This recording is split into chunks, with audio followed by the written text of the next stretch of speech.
100년 만의 악몽이라. 지금이 대공황의 서막? 무슨 말일까요? 일단 말입니다. 이 표를 한번 보시죠. 지금으로부터 100년 전에 무슨 일이 있었는지. 미국의 31대 허버트 후버 대통령이 취임을 했습니다. 1929년 3월에 말입니다. 네. 그리고 말입니다. 2025년 1월에는 도널드 트럼프 대통령이 47대 대통령으로 취임을 했습니다. 그런데 이 둘의 정책이 굉장히 비슷합니다. 기본적으로 자국우선주의도 거의 똑같고요. 보호무역주의도 다르지 않습니다. 너무나 흡사합니다. 그런데 허버트 후보 대통령 때 경제는 어땠나요? 결국 대공황이 터졌죠. 그것도 최악의 대공황.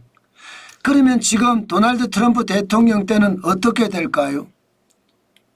가능성이 있죠. 가능성이. 역사는 반복된다고 하잖아요. 그래서 두렵다는 뜻입니다. 자, 일반적으로 말입니다. 경제 정책을 보면 굉장히 무리했습니다. 후보 대통령 때도요. 스무트 홀리 관세법이라고 해서 평균 관세를 6% 인상했습니다. 당시는 말입니다. 대부분의 관세가 있었어요. FTA 자유무역협정이 그렇게 많지가 않았습니다. 그런 상태에서 6% 관세는 굉장히 높은 관세였습니다. 여기에다가 트럼프 대통령은 트럼프표 관세 정책 적게는 25% 지금 많게는 뭐 30%도 부과하고 하겠다 이렇게 예고하고 있잖아요. 경제정책이 거의 비슷하죠. 게다가 보복 관세 지금이나 그때나 똑같습니다. 후보 대통령도 주요국에 대한 보복 관세를 매겼습니다. 대표적으로 캐나다의 관세를 2배 추가 인상했어요. 2배까지. 지금 트럼프 대통령도 마찬가지죠. 중국이나 유럽이나 캐나다의 보복 관세를 매겼습니다. 캐나다의 25% 보복 관세를 지금 한 상태고요. 캐나다도. 예, 여기에다가 국제 협력 자체를 거부합니다. 예. 후보 대통령 때도요. 미국 의회 반대로 국제연맹을 가입하지 않았습니다. 오히려 탈퇴했습니다. 지금도 마찬가지입니다. 예, 트럼프 대통령은 WTO 국제무역기구죠. 상소기구의 위원 임명을 보이콧했습니다. 쉽게 말하면 WTO의 세계무역기구 상대 안 하겠다는 이야기죠. 여기에 후보 대통령 때도 극우 세력이 부상을 했거든요. 예를 들어 히틀러가 등장을 한다든가 나치당이 집권을 한다든가 이게 1933년입니다.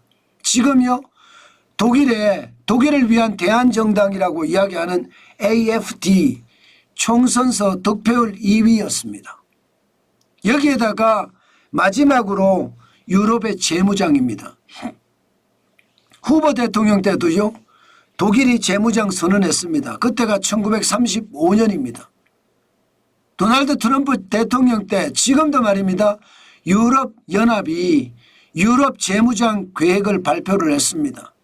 굉장히 비슷하죠. 굉장히. 이러다가 경제가 왕창 무너지는 것은 아닌가 그렇게 지금 생각한다는 뜻입니다.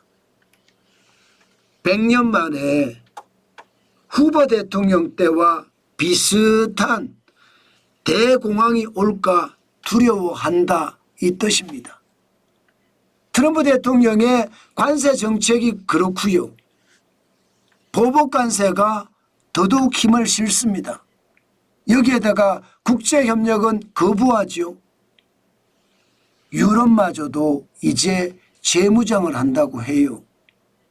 심각한 것은 극우 세력이 계속 부상하는 것. 이거 자칫 잘못하면요. 대공황을 유발했다가 전쟁도 엄청난 전쟁이 터질 수도 있다. 그런 생각까지 듭니다. 독일이 재무장하면서 2차 세계대전이 터졌잖아요. 그런 것을 생각을 하면 두려움, 공포 그 자체다 이렇게 생각이 듭니다. 자, 그러면 경제, 주요 경제는 어떻게 될까요? 여러분 이거 한번 보세요. 후보 대통령이 집권을 하자마자 실제로 집권했던 건 1929년 3월이었거든요. 1930년에 미국의 경제는 완전히 꼬꾸라졌습니다. 마이너스 8.5%까지 말입니다.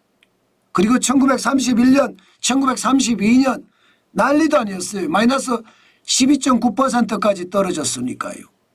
그러다가 1933년 넘어서면서 좀 나아지긴 했지만 전체적으로는 세계 대공황을 불러왔잖아요. 그만큼 말입니다. 후보 대통령의 경제 정책이 경제를 완전히 망가뜨렸다는 거예요. 그런데 지금 도널드 트럼프 대통령의 경제 정책도 그때와 마찬가지라는 겁니다. 100년 만의 악몽이라는 말도 그 속에서 나온 겁니다. 지금 2024년까지만 하더라도 미국의 성장률은 2.8%. 큰 나라의 경제 성장률 치고는 굉장히 많이 올라갔습니다. 그런데 2025년 1분기 경제 성장률은 현재 아틀란타 연방준비은행에 따르면 마이너스 2.8%가 될 수도 있다. 이런 전망까지 나오거든요. 이렇게 되면 여러분 후보 대통령 때처럼 도널드 트럼프 대통령 때도 대공황의 위협이 있다. 올해는 덜 떨어질지 모르지만 내년엔 더 많이 경제가 나빠져서 세계 대공황으로 발전할 가능성이 있다. 이렇게 분석할 수 있다는 뜻입니다. 그만큼 말입니다. 후보 대통령 때나 트럼프 대통령 때의 경제 정책이 유사합니다. 저는 여러분 시장의 위협을 항상 봐야 된다고 생각을 하는데 여러분들에게도 제가 항상 방어적으로 하라고 말씀을 드렸잖아요. 그게 이런 것 때문입니다. 또한 말입니다. 실업률도 보면요.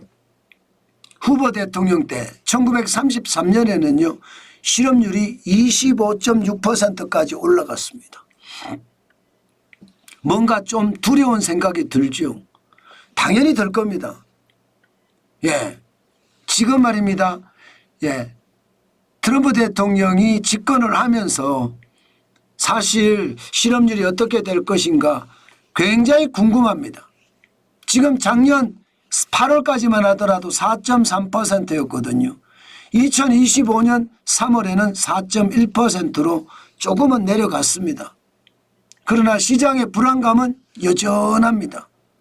2023년 1월에 3.5%였거든요. 5월엔 3.4%고요. 그거보다는 지금 많이 올라갔잖아요. 자연 실업률이라고 하는 게 3%에서 4% 사이가 자연 실업률이라고 합니다. 그런데 4.3%고 4.1%면 일단 자연 실업률은 넘어섰잖아요. 경제가 나빠진다는 징후가 있다는 뜻입니다. 게다가 주가도 지금 빠지고 있거든요. 지금 주가가 고점 대비해 보면 S&P 500 대형주 중심의 미국의 주가는요 10%가량 빠졌습니다.